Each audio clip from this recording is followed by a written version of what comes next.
The idea really was to look at cultural expressions of beauty. I'm obviously American, and I had been making sculpture looking at sort of female iconography in art, very classical expressions of female beauty. And at a certain point I thought to myself, wouldn't it be interesting to look at a different culture and how that culture expresses their ideas of beauty? So I went to Japan. So all the work you see is inspired by a 7-month experience in Japan looking at women's life, women's dress, and the sort of idea of beauty.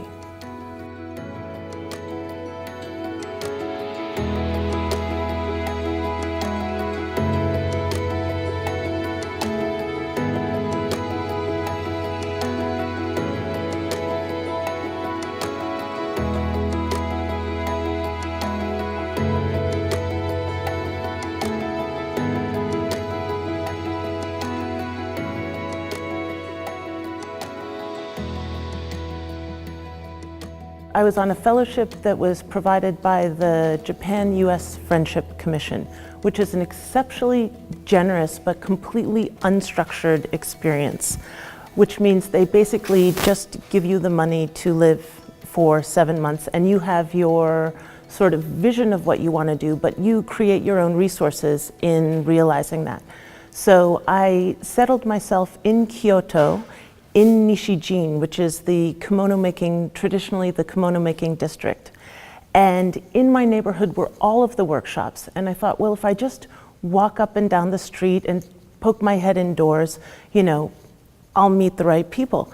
And sure enough, that is exactly what happened. I went with the idea of studying the kimono, but that really became a vehicle by which I studied broader aspects of Japanese culture. And the people I met and their interests really started informing my experience there. Well, it's cast glass, so it's an unusual or not a common material for casting. Most people are familiar with bronze or iron in terms of casting, but this is glass that has been mold formed.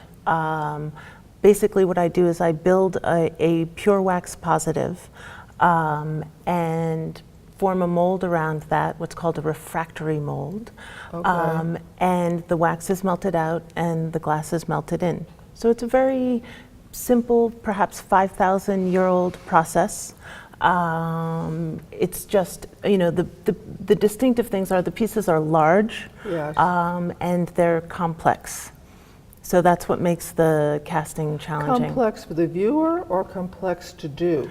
Now I'm speaking just technically. Okay. Complex to do.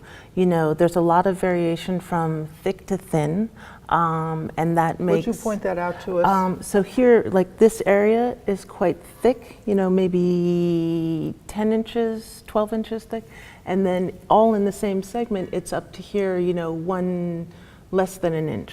And so that variation from thick to thin is difficult to achieve in glass. Glass naturally is an insulating material. So as this piece is cooling, it's cooling very slowly.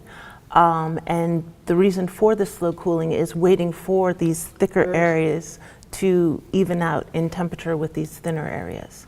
These pieces, they look ethereal. They, you know, they look almost as if they've never been touched by human hands, you know, almost like an apparition. And I love glass for this reason. You know, it's almost otherworldly as it comes down. But the physicality of actually making it, you know, the pieces weigh between 200 and 500 pounds. Oh. Yeah. When we're loading the molds into the oven, it's loaded with a forklift, you know. The glass comes from an industrial supplier. You know, everything is so muscular in the making, but the result is this sort of almost like a breath of air. You know, it's so simple. These are tomomboko boxes, and a Japanese person would be familiar with a much smaller scale tomomboko, because what they are ceramic boxes that, wooden boxes that accompany ceramic pieces. For example, all of the objects from tea ceremony, each object has its box, and the box often has calligraphy on it that could be put there by an owner. And you know, these are historic pieces, and they're highly valued. So you know, I saw one tea bowl box that was owned by a famous poet at one point, and on the interior of the top of the box, he had written a small poem to the tea bowl. And you know, hundreds of years ago, and now that poem accompanies the tea bowl, you know, as it travels in its box, you know, Nice. through time into the future. You know, so that idea fascinated me. And when I went to make some ceramic pieces, you know, after the Japanese experience, I had never worked with ceramic, but this incredible sensitivity to ceramics and this idea of the ceramic piece and the box, that really inspired me to make some ceramic pieces and also to make boxes that would accompany them.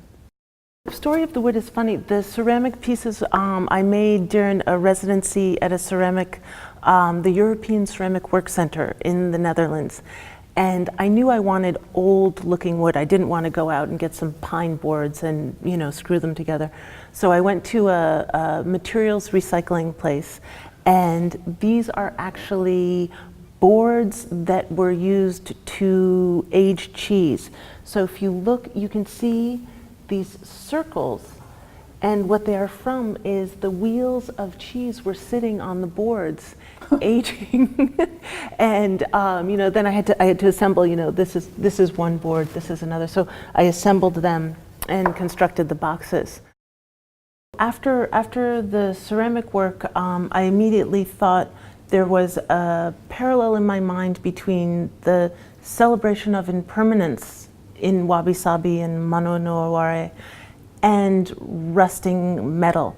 The ceramic factory in Denmark was actually an abandoned brick factory. Oh. And so I was around a lot of equipment that was deteriorating, and I thought, isn't that really beautiful in one way, you know? And so I had the idea to cast some kimonos in iron, but then intentionally rust them. You know, and everybody said to me initially, oh, you should work with core 10 steel. But casting core 10 steel is very, very, very difficult. I forget what the temperature is, but you have to go to such a high temperature to cast it. So I found a metallurgist who was running a foundry in Italy, and he returned to a formulation of bridge iron, yeah. And so this is a formulation of iron used for, you know, those beautiful subway stops in Paris, or, you know, all of the bridges in Germany. So it's very durable long-term and rust resistant. And what we did was we sprayed it with a combination of chemicals to inspire the rust, yeah. For me, and I've thought about it a lot, the tradition of bronze is sort of an expression of everything that's stayed or established. You know, if you think about a culture, when we create a monument to something we value and we feel is important, we make it in bronze, you know. For longevity. For longevity, exactly, timelessness. Ceramic, because I literally was at a factory where they were taking the ceramic out of the ground. I think of ceramic for its humility. You know, it is really the most unassuming of materials. Every culture uses ceramic, and every culture digs it out of, you know, their area of our planet, you know, and they just pick up some of the earth and then they form it. The rust is, of course, for me, the impermanence. It has simultaneously an industrial reference, and because it's rusting and decomposing ever so slowly, you know, probably over thousands of years, it does speak of impermanence.